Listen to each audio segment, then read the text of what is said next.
What is going on, y'all? It is your boy Trey here with another video, bro. I got a banger for you guys today. You're gonna love it. You're gonna love the content. You see the way the market's going. You see inflation. You see, jobs ain't paying that much. And if you're trying to get a whip on a budget, bro, I got you today, bro. I'm gonna leak all the shit for you. I'm gonna break it all down for you. I'm gonna show you the whip that I'm sitting in right now and tell you how much I got it for, and you guys are gonna love it, bro. So if you do love it, please go ahead, like and subscribe, bro, for the YouTube algorithm, bro. There's algorithms that run this. Your boy trying to get his content out there. I need all the love and support I can get very much. Please, please, please. So you clicked on the video because you want to know how to get a vehicle in 2022 for under $2,500. This is not like, nothing scammy. This is literally like, this is not no clickbait. This is an honest truth, bro. You can get a car in 2022, a reliable car, a nice car for under $2,500, and it's gonna get you where you need to go. It's not gonna be necessarily the nicest car. This ain't no Q50. This ain't no Mercedes. Nothing like that. But it's gonna get you where you need to be, bro. And especially I'm talking about Hondas. So first things first. Do you have the $2,500? If you don't have $2,500, there's a few different things you can do. The one thing I would just go ahead and recommend, bro, is just lock in a job. Definitely think, bro, if you're starting and you have no money and you're trying to get to $2,500, bro, go get a nice little chill job, paying you at least I would say $14 to $15 an hour. And if you could work 40 hours a week, you'll be making about $500. You'll be making about $500 after taxes.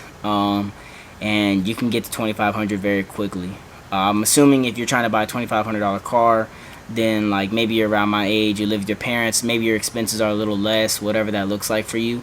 So it's all good. So okay, you got the $2,500 out of the way. Now what to do? So first I'm gonna go ahead, bro. I'm gonna give you guys a walk around of this vehicle. I'm gonna tell you how much I got it for, and then we'll go into the process. Let's go. So as you guys can see in some of the footage, this is a very clean car. It has a little bit of damage on the right hand side. I'll get more into detail about that.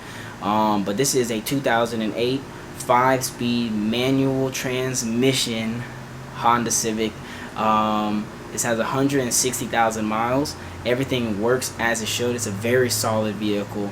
And just to give you guys the numbers, I picked this car up at $1,500, and after all the taxes, fees, and paperwork to get the car where it needs to be, I'm going to be invested $2,200. So realistically, if I wanted to keep this car for myself as a beater, because you see the quality of the vehicle, I would only be invested $2,200. If you wanted to fix the body work, which I'll get more into, you would exceed that number.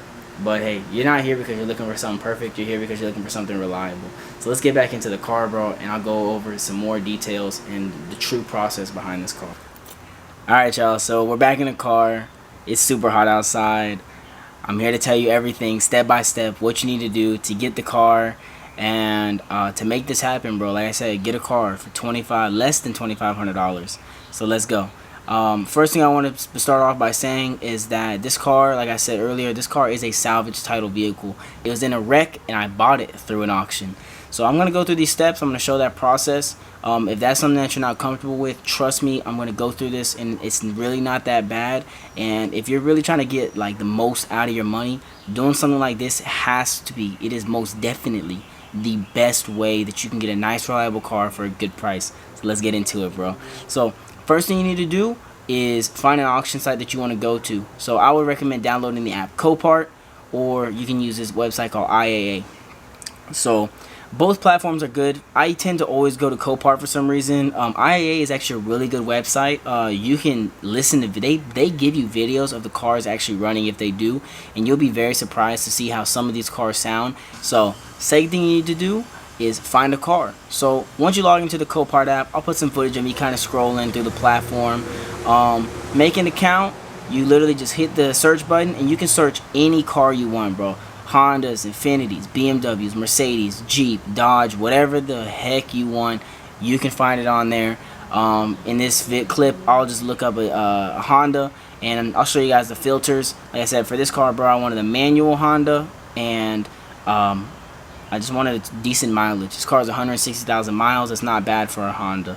So now you found a car, you have the app downloaded, and you think you found something that you're interested in looking for. So on to the next step. You need to find a dealership. I would recommend that you go the dealership route because you save a lot of money on fees. I know it can be a little intimidating going up to a dealership saying, hey, like, I'm interested in buying cars through an auction, like, can you help me? But I promise you, it's so worth it. You can buy a car using your own personal account, but in a lot of states you're very limited because you have to have a dealer license. And if in the states that do allow you to, you pay a lot more money. I actually witnessed somebody buy a car using their own personal account instead of going through a dealership, and he paid an extra $1,000 for the car. Which, why would you want to do that, right?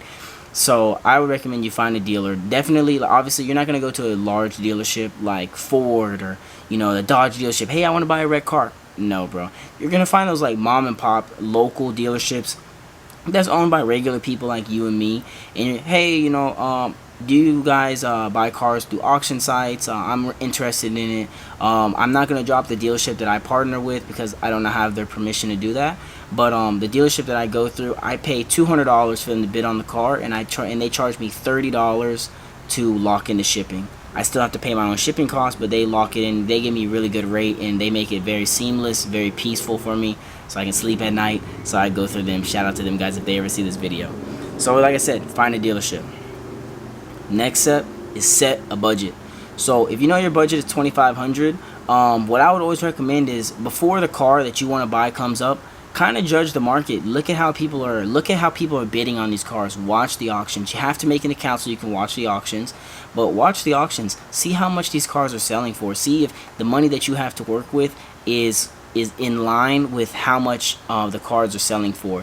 So like definitely if you're in the $2,500 range, Honda Civics, 2010 and under are definitely going to be the types of cars that you're going to want to go for. And you can get these cars with 160, 150,000 miles, maybe even 140 if you're very fortunate, which is really good for a Honda, bro. These cars will make it 250,000 all day. Get an oil change, maybe get some basic work done to it, and it's going to last forever. So set your budget. I won the bid on this car for $1,400. I did not want to spend more than $1,500 on the car, and I got very fortunate. I locked it in for $1,400. So that's step 4. You set your budget. Before we go to the next step, you also want to account for taxes and fees. So just because you have $2,500 does not mean that you want to bid $2,500, because you have to account for, okay, look, I'm gonna win the auction for this amount. I'm gonna pay taxes and fees on that amount, and I also have to pay my dealer X amount of dollars, and I also have to ship this car unless it's local and you can go pick it up. So you definitely want to include that. I'll list right here. Hope I can fit that in there, but I will list right here how much I won the car for, the taxes I paid. You know what? I think I actually have the paper, bro. Hold on, bro. Yo, I helped myself and didn't even realize it. So check this out, bro. This is the actual breakdown. It has some other people's information on here, so I'm not gonna put it on here, but I'm gonna read it to you. So this is through Copart. So I won the sale price of the vehicle at $1,450. Buyer fee, they charged me $250 for a buyer fee. That's just through Copart. Like I said, that's not including the fee through the dealership. So $200 50 fee, and a virtual bid fee because I bid online was $69. And I will have all this on the screen for you. I paid $79 for a gate fee, which is, they throw in so many like stupid fees, bro. It's dumb. But $79 for that. Copart mailing fee, they charged me $20 to mail out the title. And after all that, I ended up paying $1,868. So that's how much I paid. That will all be on screen for you. I'm so happy I found this, bro, because I was able to share this with you. But yeah, that's how much I paid for the vehicle, and I paid $250 to ship it here, and probably like another $75 to process the title. So that will be that whole amount right here, as you will see. Check that out, bro. Super dope. You win the car. This is step 5. You win the car. Now you win it, and you just go to wherever that dealership is and you pay for it. So if you're through Copart, you just type in, hey, Copart, lock in the local Copart. You go there and you pay for the car. Very simple step. And then tell the dealer that helps you buy it, hey man, I paid for the car, blah, blah, blah. Okay, he's going to give you the green light. You got to pay him as well. Send him his money, man, because you definitely want to have those relationships. I have an amazing relationship with the people that I work with, and they are some great people to work with, and I love them, man. Hopefully one day I can shout them out. So you pay for the car. Now on to step 6, which is receive the car. So you're going to give the dealership hey, I want to get my car shipped here, and they're gonna lock that in for you. And depending on how far you are, it might take a few days to process all of it, to find the shipping and stuff like that. But you'll lock that in, and the person will bring you the car. They'll call you when they're like an hour out. They always call me when they're about 30 minutes to an hour out. Hey man, I'm 30 to an hour out. I'm gonna, if I say that one more time right, I'm about to deliver the car. Okay, hey, I'll meet you there. You get there, you receive the car. If you find a car like this, like I said, I will have a follow-up video show you what to look out for. For right now, if you are interested in and you're watching this, like, you can always just reach out to me. But assuming that you get a car that it's good, it can drive, no issues, bro, like this car, dude drove it off the thing. I hopped into it, paid him his money, drove into my house, parked it, and went back to work, bro, literally in like a 15-20 minute process. So yeah, receive the car. And after that is paperwork. So paperwork, it can be a really intimidating aspect of that, besides locking in all this money, because like I said, this car it came from an auction site. It was in an accident. Sits as a salvage title. The insurance deemed it as they totaled it out. I think the way it works is that, okay, if the repairs cost more than what half the vehicle is worth, then they total it out. I mean, you see the damage, bro. It's not really that bad. It's a very nice car, but hey, works for me, right? So paperwork, you have to wait for the title to come in. Usually takes about 1 to 2 weeks. And once you get it in, you're going to go to your dealership. They're going to sign the title over in your name. You're going to pay some money in taxes. So you're going to ship out the paperwork. It's like a $75 fee. Very easy. You literally mail it out. You put in receipts if you have to fix anything. For a car like this, it has no airbags, no super major damage done to it. So the state is not going to want to review it. Sometimes they might still ask you to review it. But Tennessee is a really chill state on rebuild titles. So like literally, bro, $75, send it in, no parts used, get it back, and you're good to go. And the 8th step, which is the best part, bro, is enjoy it. So once the title work comes back, they say, hey man, you're good to go, your rebuild title. You can register the car in your name. And you, my friend, now have a nice, reliable car for less than $2,500. This car is amazing. It's gonna be an amazing experience. I'm happy that whoever gets this car, they will enjoy it. It is a great car. Like I said, I'm not keeping this car, I'm selling it, but if I did want to keep it, this would be the perfect daily.